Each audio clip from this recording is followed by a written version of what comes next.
سلامونه مرګرو محمود جانو مرزیم چارسدي پاسپورت دفتر دا ګڼ ځوانان به تاسو نه چې دا پاسپورت لرا غون شوی دی او پاسپورت جوړی یقینا په ملک کې بیروزګاری دومره حد پورې زیاته شوې ده چې د انسان ژوند ډېر زیات مشکلات او کړمو سره مخ دی. دا تاسو ګوره همدغه ځوان د دې وجې نه د دغه ملک نه بهر روان دي چې په دغه ملک نه روزګار شته او نه خلک خپل ژوند او خپل ځان یو شان دي ساتلی شي. نو یو ګران عمل دی یقینا چې ګڼ ملګري دي او ګڼ کسان دلته راغلي دي او هغوی هم په دغه قطارونو کې تاسو یې هم په دغه ګرمۍ کې په قطار کې ولاړ دي صرف په دغه یو سوچ او په دغه یو خیال باندې چې په دغه ملک کې دننه روزګار نشته، بیروزګاري ده، تعلیم یافته ځوانان دي هغوی ته نه نوکري میلاویږي، هغوی ته نه بل څه میلاویږي او د هغوی د کور هغه سختې چې کمې دي هغه دوی په دغه ملک کې نشي حل کولی. د دغه وجې نه دا ګل ګل شانتې ځوانان په سوونو په تعداد کې یقینا چې سخته ګرمي ده تاسو به دوی د حالات وینئ او د هغې باوجود دغه خلک په قطارونو کې ولاړ دي. پته نه لګي څه ټایم به د دوی نمبر راځي او څه ټایم به دوی د دغه ځای نه فارغېږي. په پاسپورټ باندې دوی په زرګونو روپیو لګوي او بیا په ویزه باندې په لکونو روپیو لګوي، بهر لاړ شي او بهر هیوادونو کې بیا هغوی لګیا وي په شپږم او اووم چت ته بلاکونه خېجي، هلته سیمټ او باجرې خېجي. یو ګران عمل دی، د خپل کور نه لرې، د خپل رور نه لرې، د خپل خور نه لرې، د خپل خاندان نه لرې، د غم خادی نه لرې دغه ځوانان چې کله رالوي شي نو بیا د بهرنو هیوادونو هغه خلک د دوی هغه خوله باندې خپلې بنګلې جوړوي او د هغه ځای کې د دوی ژوند داسې چې د خپل رور د بیمارۍ نه ناخبره، د خپلې مور د علاج نه ناخبره، د خپل پلار د مرګ نه ناخبره په هغې ملکونو کې بیا دغه خلک لګیا وي او دغه خلک هلته هغه مزدورۍ کوي. یقینا دا زموږ په حکمرانانو باندې یو سوال دی، یو داسې سوال چې زموږ په وطن کې څه نشته، زمونږ په دغه پښتونخوا کې څه نشته. غریزه سلسله شته، د اوبو روانو اوبو هغه سلسله شته، 4 موسمونه شته، ورسره پردي قوت شته، ورسره ځمکې شته، فصلونه په هغې کې کېږي او بیا د داسې ګل وطن نه د دغسې ځوانانو تګ یقینا چې د خفګان باعث دی. په دې باندې پکار دا ده چې زموږ حکمرانان سوچ وکړي او په دې باندې خبره وکړي. الف خان شیرپو را سره ولاړ دی، الف خان شیرپو نه هم تپوس کوو. الف خان شیرپو یقینا موږ د پاسپورټ دفتر ته رالو، دغه پاسپورټ دفتر کې په دغه نور باندې دغه ګل ګل ځوانان موږ ولیدل چې هغوی پاسپورټونه جوړوي، په دغه قطار کې ولاړ دي، سحر راغلي دي او پته نه لګي څه ټایم به هغوی واپس ځي. څه ګڼئ چې زموږ ځوان سره د تعلیمه، سره د وسایلو، سره د هنره هغوی ځي او بهرنو هیوادونو کې مزدورۍ کوي، د خپل کور د نه خبره، د خپل ور نه خبره، د خپل در نه خبره، د خپل رور او خور د نه خبره. څه وایې تجزیه م پې څه ده؟ د ټولو مخکې محمود جان عمرزی صاحب ستاسو ډېره زیاته مننه او بیا دغه بې حسه نااخله حکمرانانو ته دا وایم چې د IMF قرضه چې کومه ده هغه صرف د دې پاسپورټ د دې ځوانانو دا فیسونه ختمول شي. دا 5,000 روپۍ یو کس داخله کوي، 5,000 روپۍ صرف د نن ورځې د 600 کسټمرو، د 600 صارفینو د حساب کتاب وکړه. یو خو دغه محکمه چې کومه ده خپلې محکمې ته هغه شان توجه نه ورکوي، هغه سهولیات نشته. 400 بدقسمته پاسپورټ په پرایوټ دفتر کې، بیت المال په پرایوټ دفتر کې، زکات په پرایوټ دفتر کې، ریسکیو په پرایوټ دفتر کې. یاره چې نوم محکمه ده هغه پرایوټ بلډینګ دی، 50,000 60,000 80,000 هغوی کرایه ورکوي. ولې دلته کې سرکاري ځمکې نشته چې په هغې باندې سرکاري بلډینګونه جوړ کړي، د یو چت لاندې خلکو ته هغه سهولیات وي. دا په سور ټراک نور باندې دا ځوانان دا زمونږ مستقبل دی. خو د بده مرغه هم ستاسو هغه یو پوسټ مې کته چې منګه نه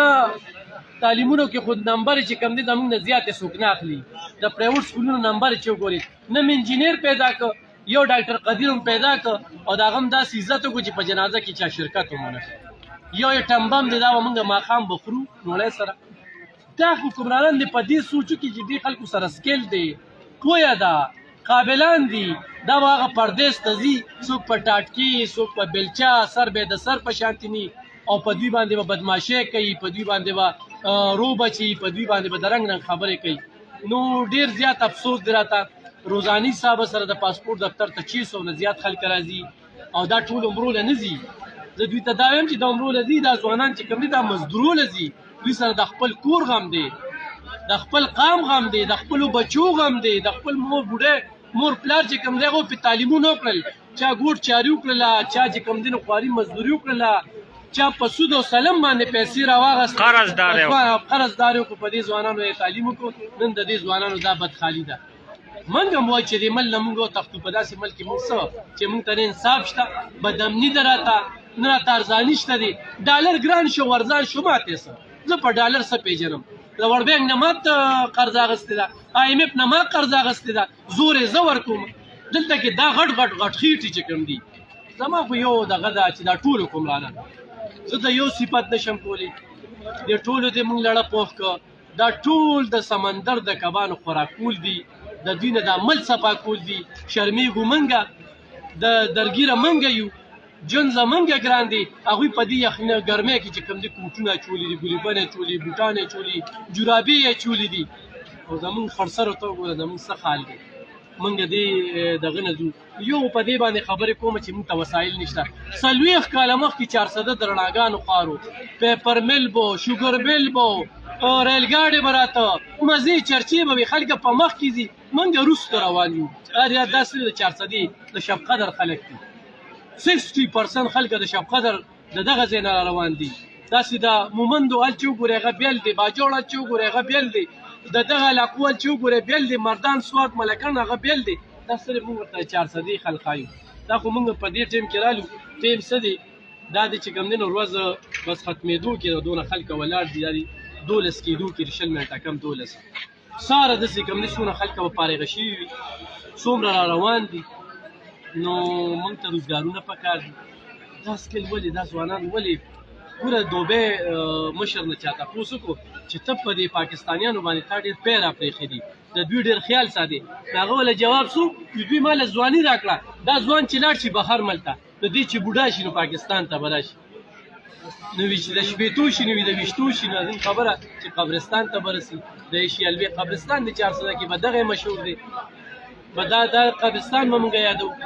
دا د دې حکمرانانو او بیا د 400 چې څونه حکمرانان دي زه دوی ته دا وایم چې تاسو موږ له څه راکړل کارخانې هم راکړي روزګارونه هم راکړل دا ځوانان چې دلته په روزګار وي دا به بهر ځي سوال نه پیدا کېږي چې بهر ځي دا د خپل بچي پرېښودل خپل مور پلار پرېښودل تاسو چې څنګه خبرې وکړئ نه د مړي نه خبر شي نه د ژوندي نه خبر شي نه جنازه سیکي نه شکل سیکي زما یو ګاونډي او پرونه چې کوم دنو مرګي ال چې کوم دنو د دوبۍ نه روړو بچي یې ونه لیدل بچو ونه لیده 15 کاله پسې مړ روړو دغه بیا زمونږ وي او په تابوت کې چې کوم دنو بیا سیکو نو ډېر بد خال دی بل محکمې ته دا وایم چې د خپلې محکمې ته توجه کې ګرمي ده سهولیات نشته په دې 400 کې یو ښکلې د پاسپورټ دفتر جوړ کې سرکاري دونه پیسې د روان را چې صرف تاسو ته پیسې چرته دي کرپشن روان دي یو آرمي چیف تم سترګې دي زما د هغه نه دا غوښتنه ده چې دې محکمو ډېر زیات کرپشن کړی دی دوی ټول چې کوم دی نو دوی د دې ډنډې نه بغیر کېږي نه انصاف شته په دې ملک کې نه قانون شته په دې ملک کې او نه چې کوم دی نو اعتماد شته دی نو د دې چې کوم دی نو توجه پکار ده د دې محکمو والا دې افسرانو د دې خېټو نه دار سره ویستل دي زموږ ملک کې تاسو څنګه ذکر وکړو هر څه پکې شته دي خو د چا دپاره د دغه غټ خېټو لپاره زه هم دا وایم ملک خان صاحب دا تاسو ګوره دا ملګري ځان ته ټول څوک به بوځي وي څوک څادر وي څوک چا سره پایل دی هغه ځان ته وایي زمونږ کې ولې تا ته پته شته دونه بجټ ورکوي د جنریټرو چې هغه په 10 ورځو کې هغه تیل چې کوم دی نو دوی ختموي څنګه چې پولیس لا د یو موبایل په سر باندې د میاشتې 1.5 لیټر درکوي د یو نو د یوې تاڼۍ په سر دا ټول ځوانان درته وایي چې 1.5 لیټر آیا دا کافي دي دا پولیس والا به رشوت نه اخلي دوی به تر کومې تنخواه نه ورکوي ولې آیا دا محکمې د حکومت دا دونه غریبانان دي نو دا محکمه چې کومه ده زمونږ علم خان صاحب زه یو بل سوال کوم زمونږ چې ګورو نو زمونږ په علاقو باندې لوډ شیډینګ دی حالانکه د یو ملک د ترقۍ لپاره 15 داسې سیزونه دي چې هغه ډېر لازمي دي یو دا چې تا سره داسې اوبه شته چې هغه روانې وي کالو سر او موږ سره شته تا سره غریزه سلسله شته غریزه سلسله بالکل مونږ سره شته. د هغې نه علاوه چې کوم افرادي قوت دی دا ځوانان چې تاسو کمینه یقینا دا هغه افرادي قوت دی چې دی که بهرنو هیواد کې کار کولی شي نو بیا پر خپل ملک کې دننه هم کولی شي. تاسو ګورئ مونږ سره 4 موسم شته او هغه 4 موسم هم که تاسو ګورئ نو زمونږ حکمرانانو دغه طرف ته پاملرنه کوي. که فرض که زمونږ دغه کم چې غرونه دي دغه ولټولی شي نو په هغې کې یو داسې غمی دي چې هغه د لکونو روپو دي هغه ماربل د هغې نه جوړېږي او خرابېږي. نو پکار دا ده چې دې طرف ته دغه وشي. کاکا ته به څه وې په دغه حالت زمونږ کار اواز اوچتول دي زمونږ کار نه زمونږ کار اواز اوچتول دي یو انسان چې کم دی هغه صرف په خپل وس پړ دی. الله به د هغه نه د هغه د وس تپوس کوي. الله د هغه نه دا تپوس نه کوي چې تا د اواز اوچت کړو تا دغه خلک ټیک ولې نه کړه. الله به دا ما نه دا تپوس کوي ستا نه به دا تپوس کوي چې تا د دغې دپاره څومره منډه والې ده څومره کار دې کړی دی څومره د اواز اوچت کړی دی. بس دغې باندې مونږ پړیو او هغه پړ چې کم مونږ وو هغه خپل حصې کار به کوو. څه وایې زمونږ ځوان زنانو ته خو مونږ ورتلی نه شو ځکه چې ویډیو د لایو ویډیو د نو خو دوی